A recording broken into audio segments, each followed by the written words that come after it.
purpose of this video is to demonstrate how to use the lookup functions, VLOOKUP, and also mention lookup and why we might want to use match or index.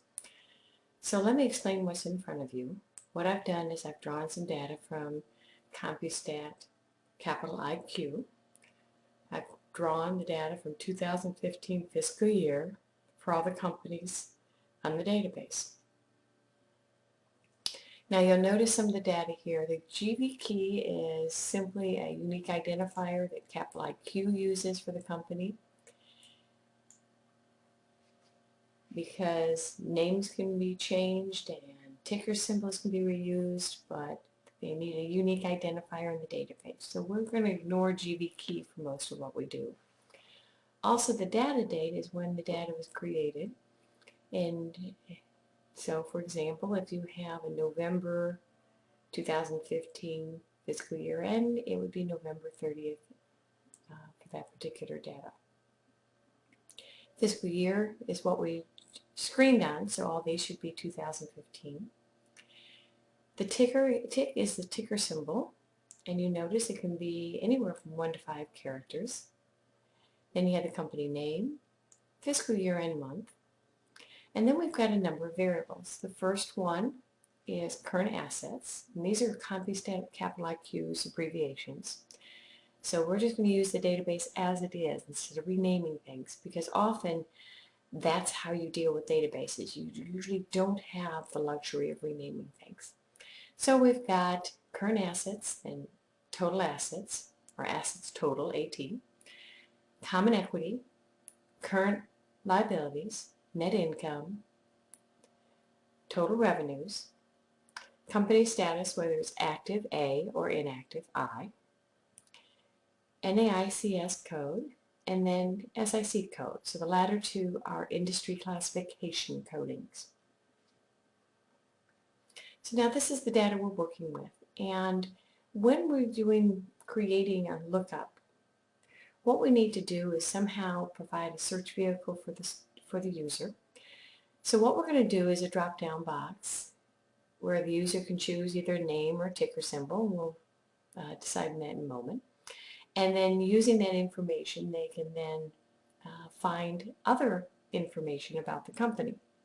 So we have to decide whether to search on ticker or company name. The reason it makes a difference is when you're using lookup functions, VLOOKUP or just lookup, the data needs to be in the order of which you are searching. So if we want the user to choose on the basis of, say, a ticker symbol, then the data must be in ticker symbol order. If, on the other hand, we want the user to choose on company name order, then the data must be in company name order. So we make that decision because that's going to determine how we're going to structure the data. Now, if we're not able to sort the data in any way, which is often the case on the job, then we have to use other techniques. We have to use match and index to search the database. If we can sort the database, then we can use VLOOKUP and lookup. So it makes a difference in terms of how the database is structured and what we can do to it. Well, since this is our database, I think we'll go ahead and we want to demonstrate how to use VLOOKUP and lookup. I'm going to go ahead and sort the database, and I'm going to just sort it on ticker. And that's going to be the easiest for us to use in this particular application. So by clicking the upper triangle in the data sheet, I'm going to go to sort. I'm going to do custom sort, and since we have data has headers, we're going to go ahead and sort on ticker. If we didn't have headers, we don't check that box. Otherwise, the first item would not be sorted. So we'll go ahead and we're going to sort on ticker symbol. And you'll notice the first ticker symbols are going to be numbers. And that's not a problem. All right, so now we have the data. Now the data we're going to be using is columns D through O. So what we want to do is we would like to select the data from D2 to to the end of O, and we're going to give it a name. The reason we give it a name is so we don't have to keep typing in cell references all the time. So what we're going to do is we're going to start here at D2, and what we want to do is highlight the data all the way to the bottom. Now how do we know what the bottom is? Control N will tell us where the bottom is, right there. And that's going to be at row 10,066. Now we can go through and we can highlight all the data, which shouldn't take too long, so we can do it manually like this, or we can use shortcuts. Now I don't use too many shortcuts in demonstration videos simply because you can't see my keyboard. So I'm going to do it the long way, but if you'd like to use a shortcut to get to the end, that is fine. And so it's 10,000 data, so it takes a bit to get to the end when you do it manually. But we'll do it manually for the purpose of demonstration here. So our goal is to highlight the data. Now once we do this, our task is much easier. So we highlight the data all the way to the end. This. Now we're going to name it. Now there are different ways to name a data set. We're going to use Name Manager, but we're not going to use it directly. We're going to use it indirectly. So what we do is we go into the upper left-hand box here, and I'm just going to make a name for it. I'm going to call it Data. So anytime I use data, I'm really referring to D2 all the way to O 10,066. So I've named my data. I hit enter, and I now have data here. And now if I go to Name Manager, I should see my name in there, Formula, Name Manager, and yes I do. And the data, whenever I use data, it refers to this data. That's going to make my job a lot easier because I really don't want to have to type in cell references all the time. Now it's a good idea to note in our data that we have, so when I refer to data, it's going to be D2 all the way to O 10,066. The first column is the ticker, that's what we're going to search on. Second is the name, third is the fiscal year end, then fourth is current assets, and so forth. So it's a good idea to stake out what is in what column, because that'll make our next job easier. So let's go ahead and go in here and start a user interface. So what I'm going to do is type in company name and go over here, and in these I'm going to highlight these three cells and merge them together. And what I'm going to do is create a drop-down box. Now this drop-down box will be used by the user to select company and name. So I'm going to search by ticker. Excuse me, searching with the wrong thing. So what I'm going to do is put a box around this. And this box is right here. And that'll tell us we're going to search, and the company name I'm going to put right here. So we need to search, so we're going to do data validation to create a search list. So in data validation, we're going to create a list. Now the source, if I don't want to have to type everything, I'm just going to type a few of them. Go in here and change this last one to the 10,066. That'll make my job easier. So now what I've got is a drop-down box of all the ticker symbols. That's easy enough. So now you want to make sure that whatever's in the search that the user is going to choose, that the user will have something in a reasonable logical order. For ticker symbols, alphabetical order is preferred. It means numbers first and so forth. Now what we're going to do is use this space in here for the company name. And we're going to use a VLOOKUP to accomplish this. So in this case, we're going to use VLOOKUP. Now VLOOKUP has several arguments, 3 mandatory. We're going to say, what are we going to look up? In this case, we're going to point to E4. I'm going to lock it in by hitting F4 there. We're going to search for the ticker in data, which is the name that we had. And you can see when it's pulled up like that, it shows you it's going to be a name array. So remember, data is the D2 to 10,066 on the other sheet. And then the column index number. Well, the name was the second one in the data array that we had. The first one was ticker symbol, so the second one is the name. So we're going to put a 2 here to indicate the name. And now we've used VLOOKUP. So if we go ahead and change the ticker symbol, we should change the name along with it.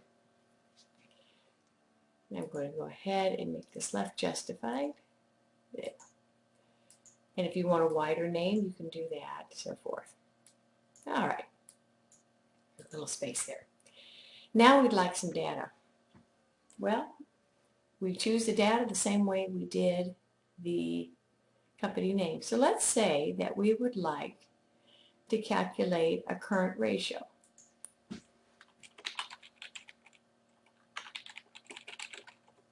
Now we know that the current ratio is the ratio of the current assets to current liabilities.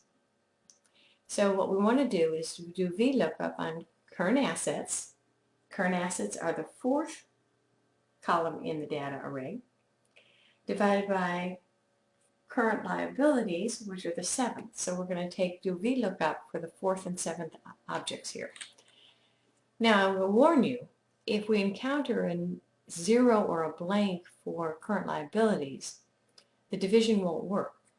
Now I have no idea off the top of my head whether Jason Industries has current liabilities or not, so we're going to find out right away. So let's do the ratio here, and we'll clean it up in a moment. VLOOKUP. Again, we're searching down for ticker symbol. So E4, and I'm going to lock that in by hitting my F4 key. Data. And we want the current assets, which is the fourth column in the data array. And then we want to divide that by VLOOKUP again.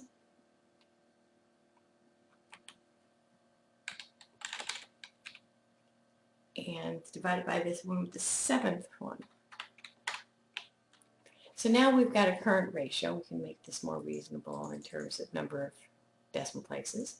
And we try this out. Now we may encounter a divide by 0 error in some cases because, for example, banks do not have current liabilities.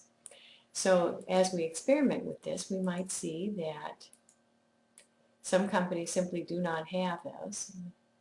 Okay. Let's see if we can find a company that doesn't have them. If we choose any kind of bank, we would probably not have current liabilities. So JP Morgan Chase. So the divide by 0 problem rears its ugly head. So you really have to test when you do this to make sure that what you've got is going to work. So what we do is we're going to protect ourselves with an if statement. Because the denominator could be blank and you get an error message because it can't divide by a blank. Or the denominator could be 0, in which case we have a problem also dividing by 0. So what we want to do is we want to nest this with an if statement to protect ourselves. So we have if. Now I'm going to give some visual space there. And I'm going to go ahead and put the first condition. If VLOOKUP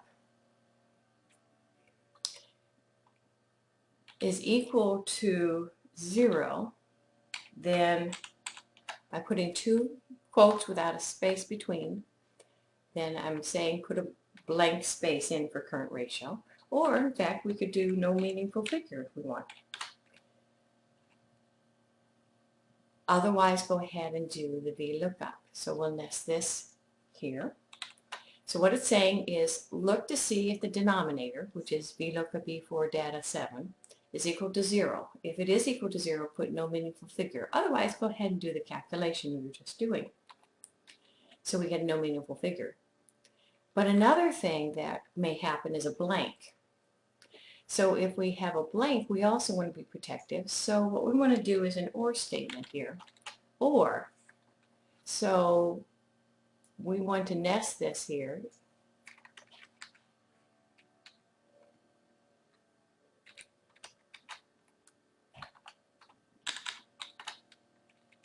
So let me separate these visually. So what we have here is an or statement. Now there are ands and ors.